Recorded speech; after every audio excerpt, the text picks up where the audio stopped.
Welcome to a Foxy Tech Tips tutorial on switching Amazfit watches on and off. If you find this video helpful, please consider subscribing to my channel and liking the video.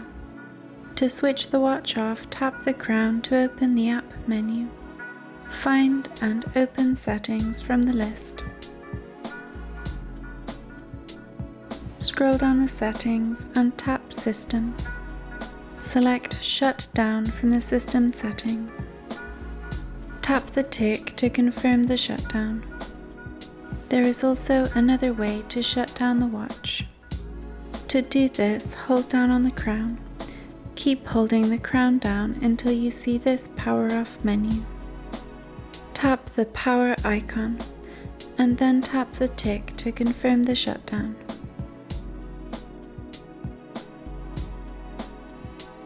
Your watch will shut down.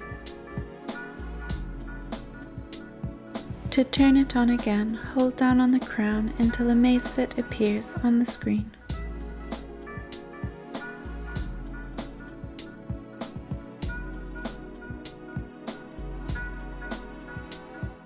Your watch will turn on.